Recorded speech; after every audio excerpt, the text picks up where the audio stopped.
नमस्कार दोस्तों, big study channel में आपका स्वागत है। बिग स्टडी चैनल पे डेली जीके जीएस के एमसीक्यू क्वेश्चन कराए जा रहे हैं जो हर एग्ज़ाम के लिए एलिजिबल है, जैसे कि यूपीपी, लेखपाल और वनडे एग्ज़ाम जैसे बीए इंट्रेंस का एग्ज़ाम।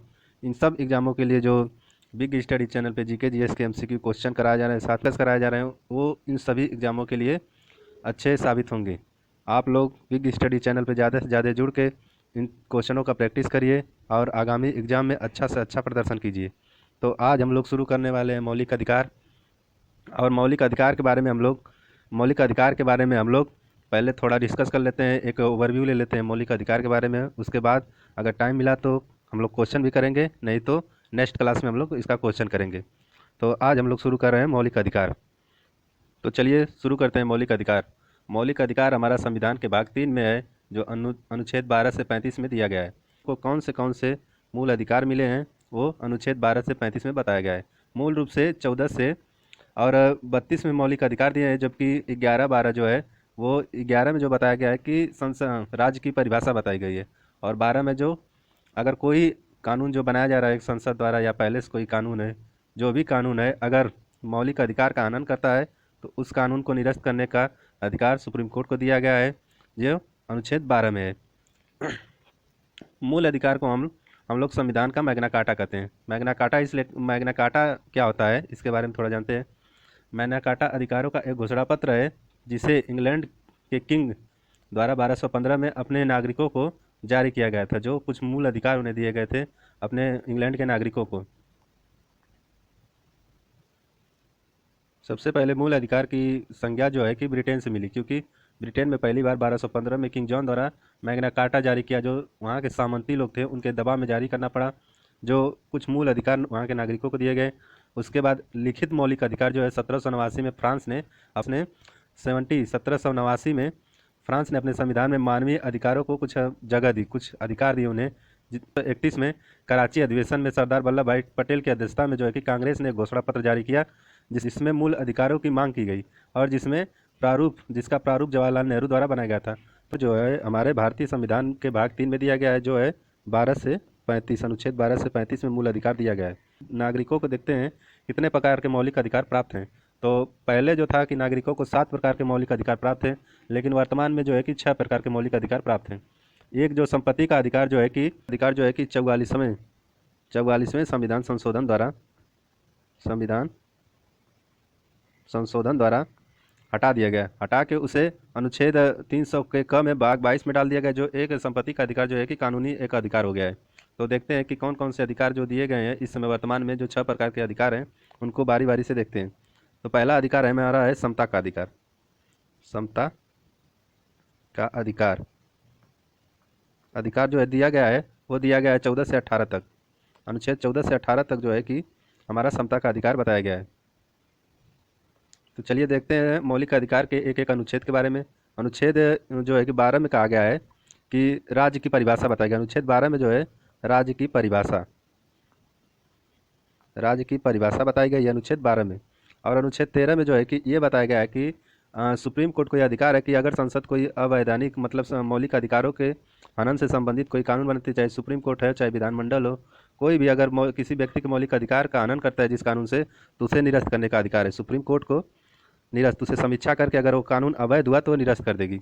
ये अनुच्छेद 13 में कहा गया है। अब चलते हैं अगले से 18 में। समता का अधिकार है। अब चलते हैं अनुच्छेद 14 से 18 को एक एक से करके पढ़ते हैं, देखते हैं 14 में क्या कहा गया है। 14 में जो कहा गया है कि विधि की समझ समानता, यानी कि कानून के समझ समस्त नागरिक जो हैं वो समान होंगे, चाहे वो अमीर हो या गरीब हो। अगर कोई भी अपराध कर रहा है तो उसको समान दंड दिया जाएगा, यानी कि विधि की समझ जो है कानून के समझ सबको समान अधिकार है। अब अनुच्छेद 15 में जो कहा गया है कि किसी व्यक्ति को धर्म, मूल, जाति, लिंग या जन्म स्थान के आधार पर भेदभाव नहीं किया जाएगा, यानी कि कोई व्यक्ति जो है कि किसी धर्म का हो, किसी भी जाति का हो, चाहे वो महिला हो या पुरुष हो, चाहे किसी जन्म स्थान का हो, उसके साथ जो है कि सार्वजनिक स्थानों पर कोई भेदभाव नहीं किया जाएगा। और अनुच्छेद 16 में कहा गया है कि लोक नियोजन के विषय में, यानी कि जो हमारे सरकारी नौकरियां होती हैं उनमें सबको समान अधिकार दिया जाएगा, सबको समान रूप से अधिकार दिया जाएगा, सबको समान मौका दिया जाएगा, अनुच्छेद 16 में कहा गया है। अनुच्छेद 17 का अंत, अस्पृश्यता का अंत का मतलब है कि किसी भी नागरिक के साथ कोई भी अन्य नागरिक जो है भेदभाव नहीं करेगा, ये अनुच्छेद 17 में कहा गया है। और ये कहा गया है कि अगर कोई नागरिक कहीं भी इसके बारे में कोई भी अपराध मिलता है तो कानून द्वारा जो है कि दंडनीय होगा। और अस्पृश्यता अधिनियम जो है कि 1955 में आया था, जिससे 1976 में संशोधन करके इसका नाम जो है कि नागरिक अधिकारों का रक्षा अधिनियम 55 कर दिया गया, 1955 कर दिया गया। और जो है कि हमारे संविधान में जो है अस्पृश्यता को परिभाषित नहीं किया गया कि अस्पृश्यता का शब्द का अर्थ क्या होगा, लेकिन मैसूर उच्च न्यायालय ने अनुच्छेद 17 के मामले में व्यवस्था दी कि अ, इसका प्रयोग ऐतिहासिक है। इसके संदर्भ में कुछ वर्गों के लोगों को उनके जन्म और जाति के आधार पर मतलब कि सामाजिक बहिष्कार किया जाता है। अतः कुछ व्यक्तियों के सामाजिक बहिष्कार और धर्म संबंधी सेवा इत्यादि में इसका बहिष्कार नहीं है। यानी कि अस्पृश्यता का मतलब ये कहा गया है कि किसी भी नागरिक के साथ कोई भी नागरिक, कोर्ट ने यह कहा था कि किसी भी नागरिक के साथ उसके यानी कि सामाजिक बहिष्कार होता है धर्म में या किसी तरह से उसका सामाजिक बहिष्कार होता है, तो उच्चतम न्यायालय की संसद में अस्पृश्यता का कोई अर्थ नहीं दिया गया है, लेकिन अस्पृश्यता का मतलब है छुआछूत के आधार पर किसी भी नागरिक के साथ भेदभाव नहीं होगा। अब उपाधियों का अंत जो है अनुच्छेद 18 में कहा गया है। उपाधियाँ मतलब 18 में कहा गया है उपाधियों का अंत। उपाधियाँ मतलब कि राज्य जो है कि किसी भी व्यक्ति को कोई उपाधि नहीं दे सकता। उपाधियाँ मतलब पहले ये था कि अंग्रेजों द्वारा प्रोत्साहित करने के लिए नागरिकों को कुछ उपाधियाँ दी, जैसे सर कर दिया जाता था या कोई अन्य उपाधि, राजा महाराजा, ऐसे जो उपाधियाँ दे दी जाती थी उसका भारत में अंत कर दिया गया। और ये कहा गया है कि विदेशी राष्ट्र से कोई अगर पुरस्कार या कोई उपाधि दी जाती है तो किसी भी नागरिक को ये जब तक राष्ट्रपति अनुमति न दे दे तब तक वह स्वीकार नहीं कर सकता। ये अनुच्छेद 18 में कहा गया है। अनुच्छेद 19 में कहा गया है कि वाक एवं अभिव्यक्ति की आज़ादी मतलब बोलने की आज़ादी, जो मीडिया को जो स्वतंत्रता प्राप्त है वह इसी के तहत प्राप्त है। तो वाक एवं अभिव्यक्ति की स्वतंत्रता क्या क्या है देखते हैं कि किसी विचार को प्रचारित करने के लिए, कोई भी विचार है उसे प्रचारित करने की स्वतंत्रता है। प्रेस की स्वतंत्रता तो जानते ही हैं। व्यावसायिक विज्ञापन मतलब कि अपने बिजनेस से संबंधित विज्ञापन किसी भी व्यक्ति को करने का अधिकार है, ये अनुच्छेद 19 के तहत होता है। जो कंपनियां किसी चीज़ का प्रचार करती हैं वो इसी अनुच्छेद 19 के तहत प्रचारित करती हैं। मतलब सरकार का जो है कि जो मीडिया है उस पर अधिकार नहीं होगा। ये कहा गया है अनुच्छेद 19 में कि मीडिया को जो कि सरकार पूरी तरह से अपने दबाव में नहीं रह सकती है। और अनुच्छेद 19 में कहा गया है कि सरकारी गतिविधियों की जानकारी मतलब सरकार में जो कुछ भी हो रहा है उसकी जानकारी भी अभिव्यक्ति की आज़ादी है, उसको जानना भी कि सरकार क्या कर रही है वो अनुच्छेद 19 के तहत बताया गया है कि वह अभिव्यक्ति की आज़ादी है कि सरकार की गतिविधियों को अभिव्यक्ति जान सकता है। यानी कि हर नागरिक को अधिकार है कि सरकार की जो गतिविधियाँ हो रही है उसको जानकारी नागरिक ले सकता है। शांति का अधिकार है और किसी अखबार पर पूर्व प्रतिबंध के विरुद्ध अधिकार, यानी किसी अखबार पर पूरी तरह से प्रतिबंध सरकार नहीं लगा सकती, यह अनुच्छेद 19 में बताया गया है। और राजनीतिक दल या सरकार के खिलाफ प्रदर्शन करने का अधिकार जो है कि नागरिकों को है, अनुच्छेद 19 के तहत होता है। फ़ोन टैपिंग के विरुद्ध मतलब कि अगर कोई भी आपका फ़ोन टैप करवा रहा है या कुछ भी करवा रहे थे, इसका भी अधिकार है कि ये अनुच्छेद 19 के तहत वो मौलिक अधिकार का हनन होगा। कोई भी आपका फ़ोन या अभिव्यक्ति की आज़ादी, बोलने की आज़ादी को छीन नहीं सकता। इसके खिलाफ आप सुप्रीम कोर्ट या हाई कोर्ट में याचिका दायर कर सकते हैं। को प्रसारित या प्रसारित करने की आज़ादी मतलब आप लोग जो व्हाट्सएप पे कोई मैसेज या किसी के विचार को प्रचारित करते हैं, ये अनुच्छेद 19 के तहत बताया गया है कि ये हर व्यक्ति को, हर नागरिक को देश का ये आज़ादी है कि वो अपने या किसी के विचारों को प्रचारित कर सकता है। अन्य की कोई भी पार्टी बनाने का भी अधिकार जो है अनुच्छेद 19 के तहत दिया गया है। शांति का अधिकार मतलब शांति से रहने का भी अधिकार अनुच्छेद 19 के तहत। अब देखिए यहाँ पे शांति का जो अधिकार बताया गया है कि ये बताया गया कि जो वाक एवं मतलब बोलने की जो आज़ादी है वो इस हद तक सीमित है कि आप वहीं तक बोल सकते हैं जहाँ किसी दूसरे के मौलिक अधिकार का उल्लंघन न हो गया है। और सम्मेलन करने शांतिपूर्ण तरीके से बिना अहिंसा के सम्मेलन करने का भी अधिकार ये अनुच्छेद 19 के तहत किया गया है।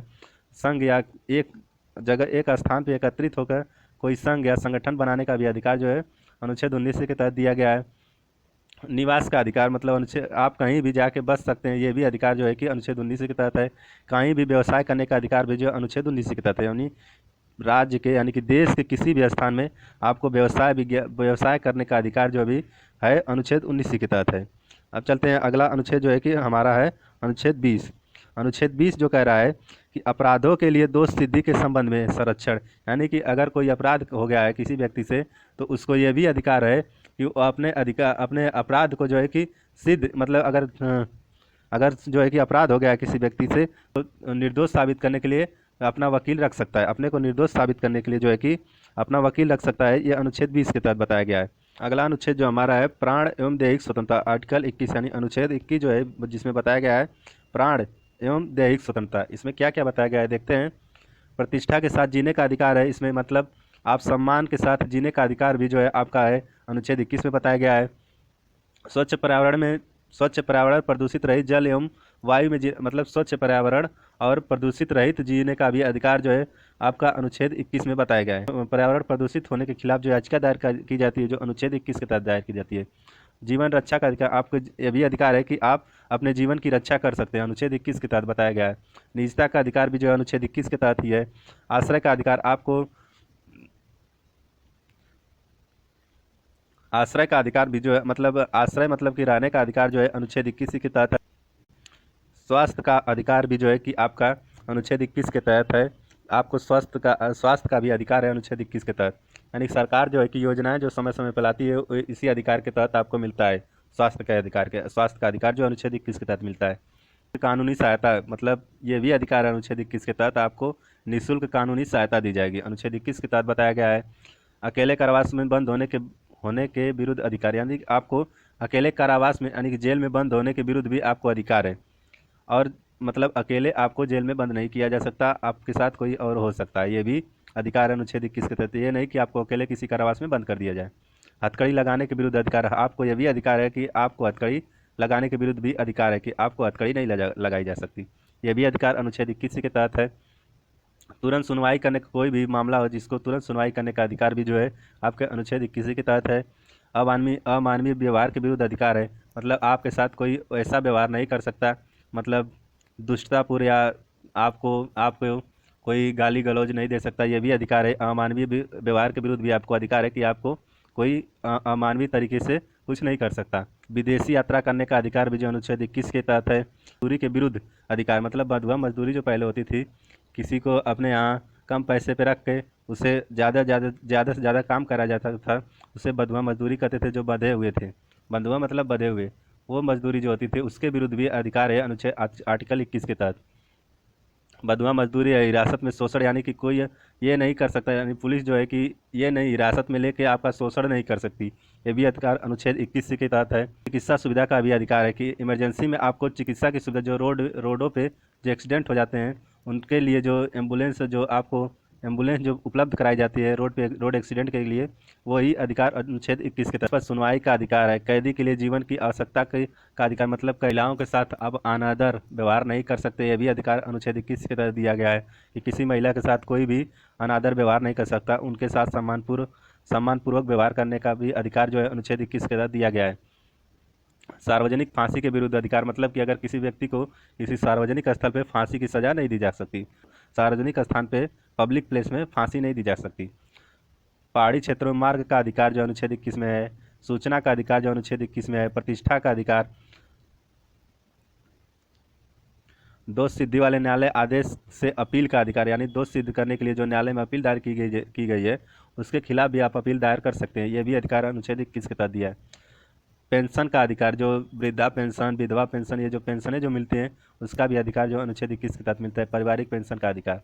सामाजिक एवं आर्थिक न्याय एवं सशक्ति, यानी सामाजिक और आर्थिक न्याय का अधिकार जो अनुच्छेद 21 के तहत है कि आपको अधिकार है कि आप सामाजिक तरीके से और आर्थिक, यानी कि अपना व्यवसाय, रोजगार, ये सब जो सामाजिक और आर्थिक न्याय जो है ये भी अधिकार अनुच्छेद 21 के तहत है। जीवन बीमा पॉलिसी जो आती हैं, जो जीवन बीमा पॉलिसियाँ जो आती हैं, ये भी अनुच्छेद 21 के तहत मिलता है। शोर प्रदूषण से मुक्ति, जो शोर प्रदूषण से मुक्ति यानी कि ध्वनि प्रदूषण से मुक्ति का भी अधिकार अनुच्छेद 21 के तहत मिलते हैं। अवसर का अधिकार भी अनुच्छेद 21 के तहत है। सोने का अधिकार, यानी कि सोने का भी अधिकार है आपको कि आप अगर सो रहे हैं तो आपको कोई जगा नहीं सकता, ये भी आपका अधिकार है कि आप अगर सो रहे हैं, आपको कोई ज़बरदस्ती जगा रहा है तो आपके मौलिक अधिकार का हनन कर रहा है। इसके खिलाफ भी आप सुप्रीम कोर्ट या हाई कोर्ट में, सुप्रीम कोर्ट आर्टिकल 32 के तहत, हाई कोर्ट में आर्टिकल 226 के तहत याचिका डाल सकते हैं कि हम सो रहे थे, हमें कोई जगा दिया। ये भी अधिकार आपको है, सोने के विरुद्ध आप सो रहे हैं तो आपको कोई जगा नहीं सकता, ये भी अधिकार है अनुच्छेद 21 के तहत। अनुच्छेद 21A आर्टिकल टू एजुकेशन का अधिकार 2009 के तहत जो है कि 14 वर्ष तक के बच्चों को गुणवत्तापूर्ण शिक्षा देने का अधिकार जो है उन्हें दिया गया कि हर 14 वर्ष तक के बच्चों को राज्य का कर्तव्य होगा कि निःशुल्क उन्हें शिक्षा प्रोवाइड करे। ये आरटीई अधिनियम 2009 के तहत हुआ है, यानी राइट टू एजुकेशन, शिक्षा का अधिकार, right to education. Education 21A में दिया गया है, जो 2009 के अधिनियम के द्वारा जोड़ा गया है, 21A। अब देखते हैं अगला अनुच्छेद, देखते हैं अनुच्छेद 22, गिरफ्तारी और निरोध से संरक्षण। यानी कि ये बताएगा अनुच्छेद 22 में कि आपको अधिकार है कि आपको अगर पुलिस गिरफ्तार कर रही है तो आपको ये जानने का अधिकार है अपराध के विरुद्ध किस अपराध के लिए आपको गिरफ्तार कर रही है। ये अभिव्यक्ति का जानने का अधिकार अनुच्छेद 22 में दिया गया। और ये भी दिया गया है कि, और ये है दूसरा जो है कि 24 घंटे के अंदर मजिस्ट्रेट, न्यायिक मजिस्ट्रेट के सामने पेश करने का अधिकार जो है अनुच्छेद 22 के तहत दिया गया। यानी कि न्यायिक मजिस्ट्रेट जो होगा उसके सामने पुलिस का यह कर्तव्य है कि हर व्यक्ति को जिसे गिरफ्तार किया है उसे 24 घंटे के अंदर न्यायिक मजिस्ट्रेट के सामने पेश करे। लेकिन वो यात्रा जो समय होगा, यात्रा का आने जाने का जो समय होगा उसको छोड़ कर दिया गया है कि 24 घंटे के अंदर मजिस्ट्रेट के सामने पेश करे। और न्यायिक मजिस्ट्रेट को यह भी अधिकार है कि अगर व्यक्ति निर्दोष या किसी तरह से ऐसा लगता है कि किसी अन्य कारण से गिरफ्तार कर लिया गया है जो जिसके लिए वो अपराध नहीं किया है, तो न्यायिक मजिस्ट्रेट को यह अधिकार है कि वहीं से उसको बरी कर सकता है, रिहा कर सकता है। न्यायिक मजिस्ट्रेट को यह अधिकार है। और जो है कि इसमें बताया गया है कि व्यक्ति को 3 माह से ज़्यादा, व्यक्ति की हिरासत 3 माह से ज़्यादा नहीं बढ़ाई जा सकती जब तक कि सलाहकार बोर्ड यानी कि जो न्यायालय है उसे दोषी साबित न कर दे, तब तक उसकी न्यायिक हिरासत जो है 3 माह से ज़्यादा नहीं बढ़ाई जा सकती है। पीछे अब तक हम लोग देख लिए 14 से 18 जो हमारा है समानता का अधिकार हम लोग देख लिए, स्वतंत्रता का अधिकार जो 19 से 22 तक देख लिए। अब अगला देखते हैं 23 और 24 शोषण के विरुद्ध अधिकार। तो 23 में इसमें जो कहा गया है, मानव के बलात्श्रम एवं दुर्व्यवहार का, मानव बलात्श्रम व दुर्व्यवहार का प्रतिषेध, यानी किसी के साथ कोई बलपूर्वक कार्य नहीं कराया जा सकता, यानी दबाव में डालकर उससे कोई कार्य नहीं कराया जा सकता, अनुच्छेद 23 के तहत बताया गया।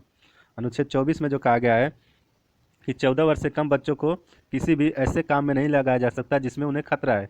तो 14 वर्ष से जो कम बच्चे हैं उन्हें किसी खतरनाक जगह पे काम में नहीं लगाया जा सकता, उनका शिक्षा प्रभावित हो तो ऐसे कार्यों को नहीं कराया जा सकता। यह अनुच्छेद 24 में कहा गया है। हाँ, 24 में कहा गया है कि 14 वर्ष से कम के बच्चों को किसी ऐसे कार्य पे नहीं लगाया जा सकता जिन्हें उन्हें खतरा हो। हाँ, ये अनुच्छेद 24 में कहा गया है। अगला अनुच्छेद जो हमारा है 25 से 28, धर्म की स्वतंत्रता का अधिकार, जिसमें बताया गया है कि नागरिक को अधिकार है कि अपने अपने तरीके से जो भी धर्म को, जो जिस भी धर्म को मानता है उसको अधिकार है कि वो अपने तरीके से माने। यानी इसमें क्या क्या कहा गया है देखते हैं। अनुच्छेद 25 में कहा गया है कि अंतःकरण की और धर्म को अबाध रूप से मानने, आचरण और प्रचार करने की स्वतंत्रता, यानी अंतःकरण की स्वतंत्रता, यानी किसी व्यक्ति को अपने तरीके से अपने जो भगवान को, जो जिस भी भगवान को मानता है उसे उस तरीके से मानने की स्वतंत्रता है। यह अनुच्छेद 25 में कहा गया है। और कहा गया है धार्मिक आस्था और सार्वजनिक और बिना भय के घोषणा करने का अधिकार, यानी कि किसी धर्म की आस्था प्रचार प्रसार करने की जो स्वतंत्रता है वो अनुच्छेद 25 के तहत है। धार्मिक पूजा समारोह और आस्था विचारक प्रदर्शन, यानी कि जो पूजा, जो भी धार्मिक कार्य किए जाते हैं अनुच्छेद 25 के तहत यह आज़ादी मिली है, यह अधिकार मिला है। अनुच्छेद है अनुच्छेद 26। अनुच्छेद 26 में जो कहा गया कि धार्मिक कार्यों के प्रबंधन की स्वतंत्रता है, यानी कि हर व्यक्ति को यह अधिकार है कि अपने अपने तरीके से धार्मिक कार्य को करा सकता है, कर सकता है। यह अनुच्छेद 26 में कहा गया। अनुच्छेद 27 में कहा गया है कि किसी विशेष धर्म को संपोषित करने वाले करों के समुदाय के बारे में स्वतंत्रता, यानी कि किसी विशेष धर्म को मानने वाले लोग हैं, अगर कोई दान जो दिया जाता है वो कर मुक्त होता है। ये अनुच्छेद 27 के तहत है। कि अगला अनुच्छेद है अनुच्छेद 28। 28 में कहा गया किसी शिक्षा संस्थाओं में धार्मिक शिक्षा या धार्मिक उपासना में उपस्थित होने के बारे में स्वतंत्रता। अनुच्छेद 28 में कहा गया है कि कुछ शिक्षा संस्थाओं में धार्मिक शिक्षा या धार्मिक उपासना में उपस्थित होने के बारे में स्वतंत्रता है। ऐसे शिक्षण संस्थान जिसका संचालन है कि राज्य करता है, तो ऐसे शिक्षण संस्थानों में धार्मिक शिक्षा नहीं दी जा सकती। यह अनुच्छेद 28 में कहा गया। लेकिन इसी में एक मतलब सब क्लॉज जोड़ा गया है जिसमें कहा गया है कि जो है कि पहले तो ये कहा गया है कि धार्मिक शिक्षा प्रतिबंधित है, लेकिन ये भी कहा गया है कि जो राज्य द्वारा बनाए गए शिक्षण संस्थान हैं वहाँ धार्मिक शिक्षा प्रतिबंधित है, लेकिन जो स्वतः कोई जैसे प्राइवेट जो संस्थानें हैं वहाँ पे धार्मिक शिक्षा दी जा सकती है। ये अनुच्छेद 28 में कहा गया है कि धार्मिक शिक्षा जो प्राइवेट संस्थान है वहाँ धार्मिक शिक्षा दी सकती, लेकिन जो जिसका संचालन राज्य करता है यानी सरकार करती है वहाँ पे धार्मिक शिक्षा नहीं दी जा सकती। 29 में कहा गया है कि अल्पसंख्यक वर्गों को अपनी विशेष भाषा, लिपि या संस्कृति को बनाए रखने का अधिकार, यानी कि अल्पसंख्यक जो लोग हैं उन्हें अपनी तरह की विशेष भाषा, अपनी संस्कृति को बनाए रखने का अधिकार, यानी कि ये कोई नहीं कर सकता। जैसे अल्पसंख्यक जिनकी संख्या कम है, जो भी लोग हैं जिनकी संख्या कम है वो अपनी भाषा और संस्कृति को संरक्षित कर सकते हैं। ये अनुच्छेद 29 में कहा गया है। अनुच्छेद 30 में कहा गया कि शिक्षा संस्थाओं की स्थापना एवं प्रशासन करने का अल्पसंख्यक वर्गों को अधिकार है। यह भी कहा गया है कि शिक्षण संस्थान बना के अल्पसंख्यक वर्ग जो हैं वो अपना प्रशासन, अपना खुद का शिक्षण संस्थान बना के चला सकते हैं।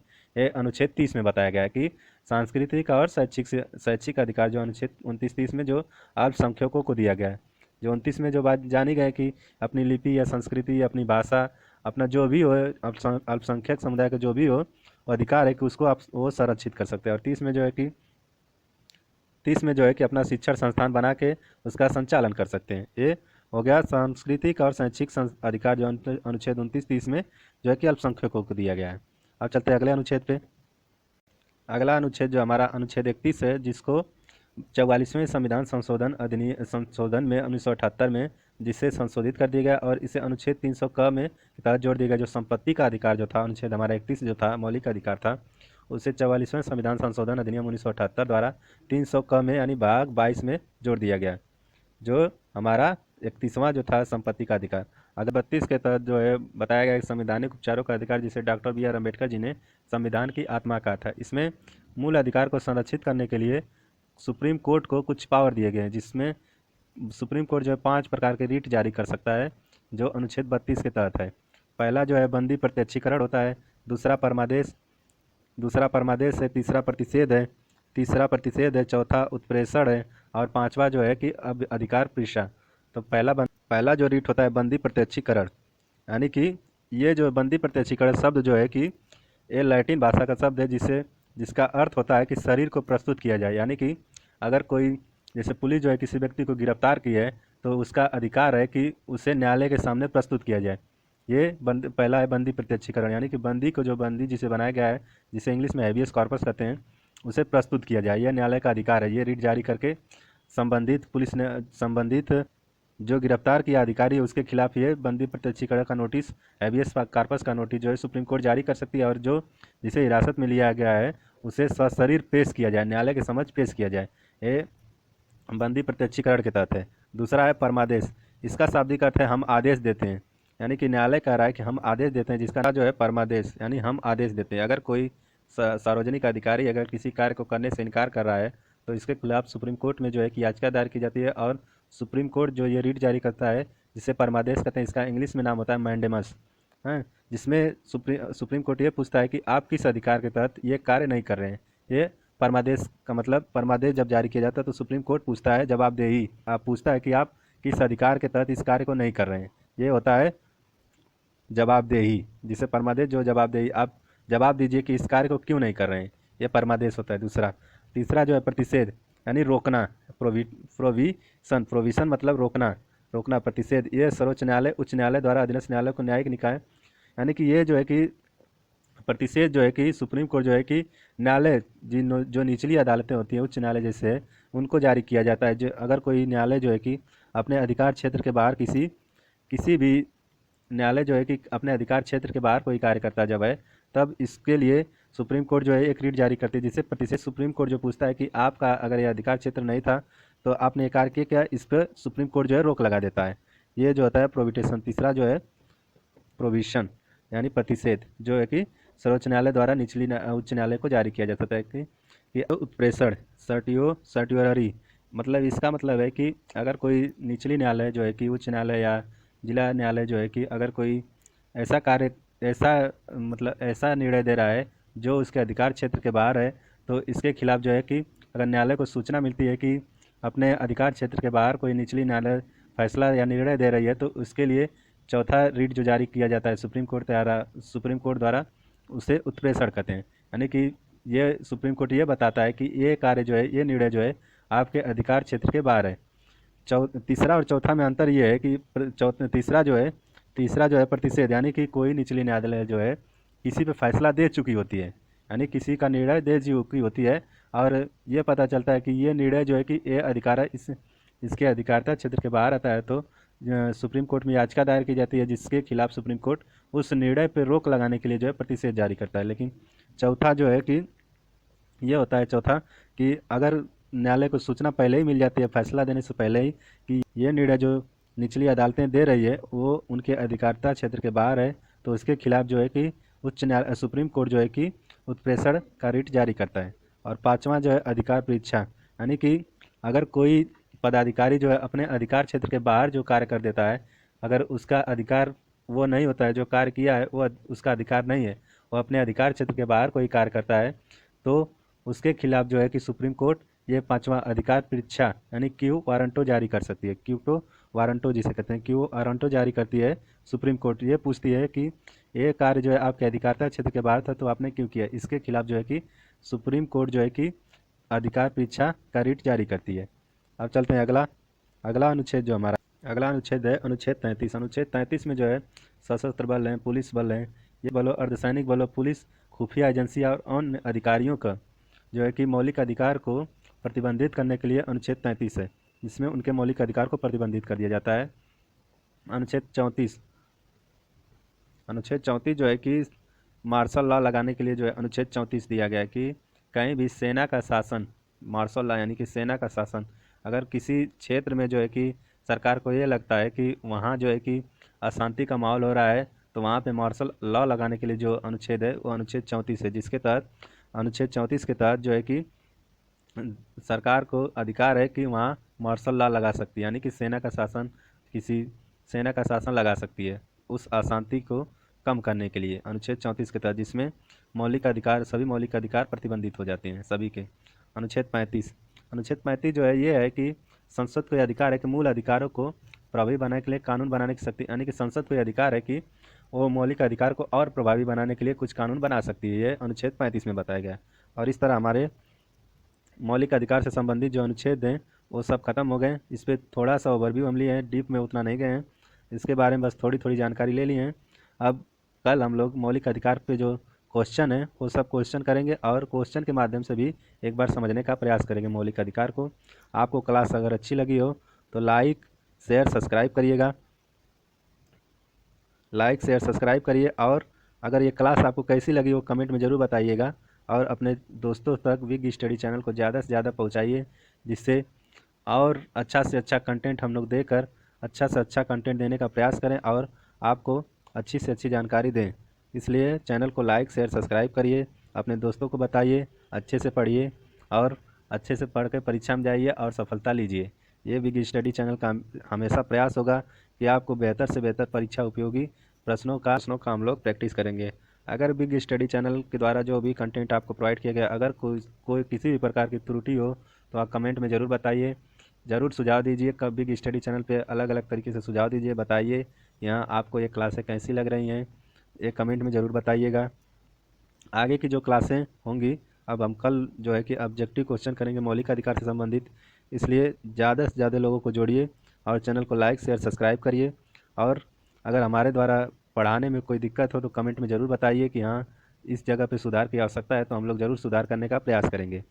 इसलिए बिग स्टडी चैनल पे अपना सुझाव ज़रूर दीजिए, चैनल को लाइक शेयर सब्सक्राइब करिए, ज़्यादा से ज़्यादा अपने दोस्तों को जोड़िए। आपका बहुत बहुत धन्यवाद बिग स्टडी चैनल पे जुड़ने के लिए। धन्यवाद।